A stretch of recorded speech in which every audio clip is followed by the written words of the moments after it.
खासा बारिश वारिश होती है, धान लगत है एक नंबर का होई। ए मोना, बहनी तनी पानी लिया। ए बहनी,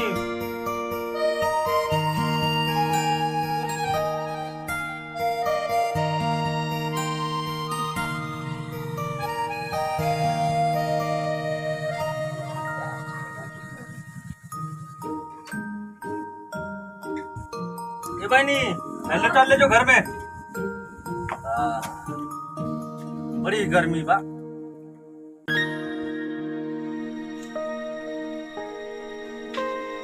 अरे मामा गोल लगता नहीं। अरे भंजा आ गई का? आ गई नहीं मामा। बैठा बैठा बैठा बैठा बैठा।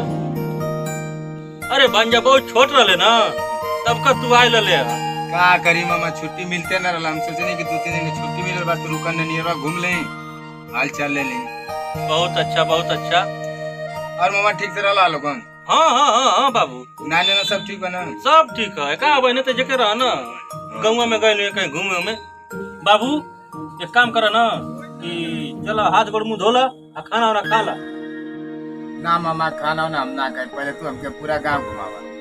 अरे बन रहा तो नहीं, तो छोटे पर का आदत है पूरा गांव घूमले का। मामा हम नहीं खाना घुमा, गांव घुमा दो के बाद हम खाना ना खा। तू बहुत मन बढ़ू है, हम जाना तो छोटे पर का तोरा आदत है गांव घूमले का। एक काम कर, गांव ना घुमाए, चल चल तो नदी घूमे। मामा के अपन बचपन भूल रही बताओ ना ना ना, हमके गांव से प्रेम, हमके गांव घुमाता, हम खुश होकर खाना तोर ये संगे का हम नदी उदी घूमला नहीं। एक काम कर, चल आज नदी घूमे चल जाए। चला हम घूम ले। चल चल चल चला।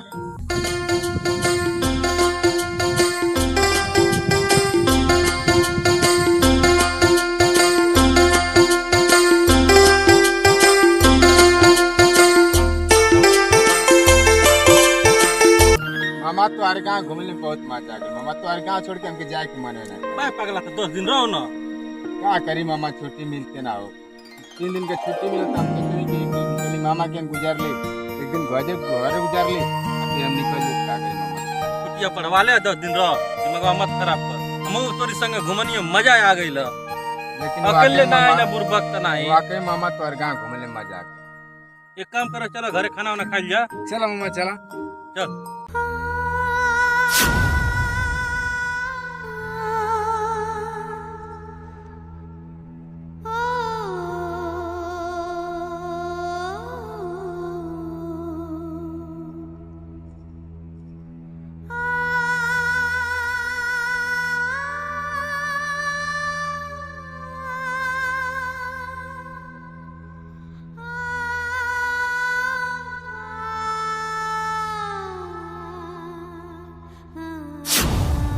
ये छोटका, एक काम कर, चल घर चल जा।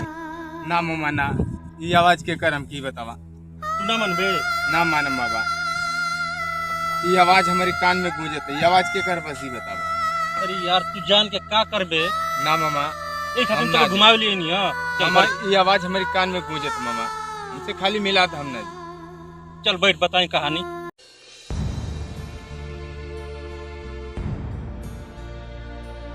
तू जाना चाहते ले ना हाँ मामा, हम जानना चाहते। कि केकर आवाज है। मामा बस हमके बता दा। आज से बहुत साल पहले दुगो प्रेमी या प्रेमिका प्यार करके गलती कर दिले रहना।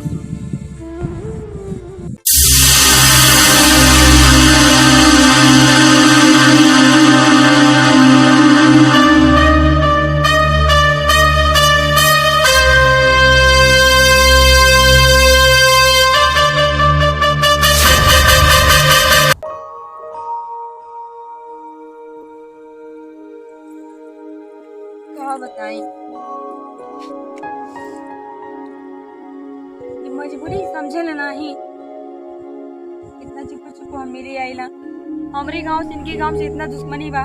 पंचायत सब भई लाल तो प्रधान कहले ना तोरे गांव के मनी हमरे क्या नहीं, हमरे गांव तोरे किया नहीं है। मगर क्या करी, हम प्यार कही है ले बानी। अभी के हुआ ना बहुत डर लगा था, क्या करी क्या बताई। हम माथा हमार खराब हो जाला, जब देखा तो समय सुनाई आई है। हम क्या करी, हम चल जाते, हम जाते। डरा गेलू का? बात मत कर आराम से। काहे? काहे? जब देखो तो समय सुनाई बा, मत बात कर आराम से। तो के मालूम है ना कि तोहरी गांव से हमारी गांव से कितना बढ़िया दुश्मनी चलेला। हाँ दुश्मनी चलेला, ये इतना समय से नहीं आवेला। अगर वो लोग को मालूम पड़ जाए ना तो हमन के जिंदा ना छोड़िया लोग। ये कर परवाह अच्छा सॉरी।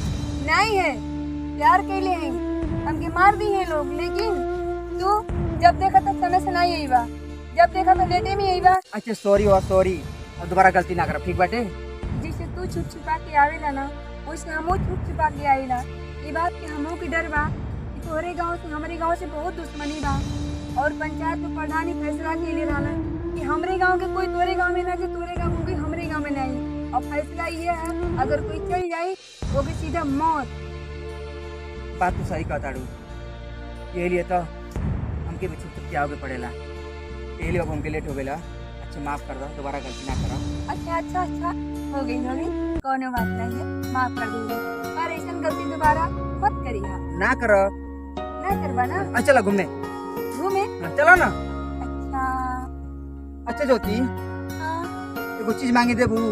हाँ मांगा। सही में? हाँ, पर ऐसा चीज मांगिया कि हम तोके दे सके। दे सकी?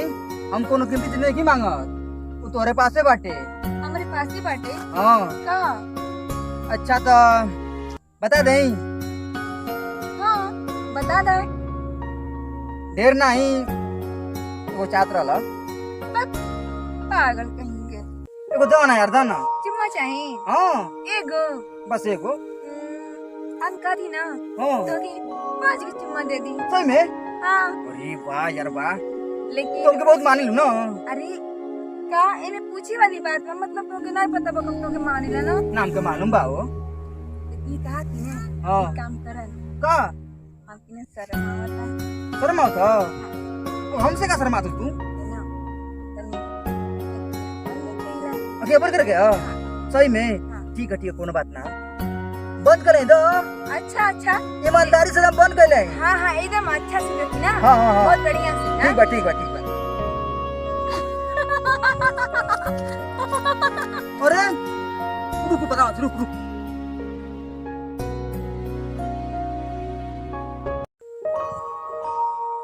ए कहाँ तू बगलू हो? हम यहाँ सुना, एक बार फिर कहत हई, प्यार से दे दा, न जान तड़ू ना। पागल कहीं की। अच्छा ज्यादा हम कहना चाहिए, ठीक बाटे? हाँ।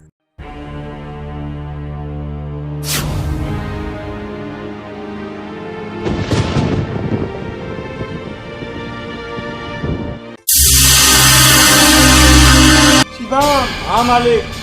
रघुआ हमके 15 दिन से परेशान कैले है। हाँ बोला तो का करल जा। ओकरे घरे जा, हाँ जहाँ कहीं मिले हाँ मालिक। ओके हमरे सामने लेके आवा। ठीक है मालिक। ना मिला था, हाँ। कहीं अगर भागा था, हाँ। अगर गर्दन उड़ा था। ठीक है मालिक।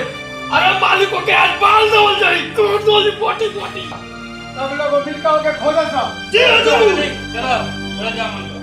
ओके खोज का टुकड़ा टुकड़ा कर दिया जाए। ये होई ये नदीवा बाप का लड़का मन की गांव में आके ओके लड़की से प्यार करत हो। अरे सरा तू ही का कहत हवे? हाँ बड़का हम सही बतावत हई, हम अपनी आँखी से देख के आवत हई। अबे सारा चल अभी रघुआ से पहले चलो के काटे थे।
कुत्ता पूरे गांव की लड़की के मोहब्बत करके जाल में फंसा ले। तोरे तो हिम्मत अरे छोड़ दो। हमारे गांव के इज्जत के मट्टी में मिलैले अरे प्यार के लिए वाली प्यार को न गुनाने के लिए वाली। यार तू पहले आई बाहरी उनका से हाँ, प्यार के लिए अरे वाली। इज्जत अपना दिया जाए तोर प्यार के। अरे कुत्ता हाँ इतना हिम्मत के हमारे गांव की लड़की से छोड़ प्यार दो। करेंगे छोड़ दो। किसी का भूत छोड़ दो लोग। तो के मोटी मोटी बात कभी तोड़ जाए छोड़ दो। छोड़ दो सूरज को। सूरज को छोड़ दो। हमारे जाल को मत डालो। ज्योति सूरज। सूरज। ज्योति सूरज। सूरज।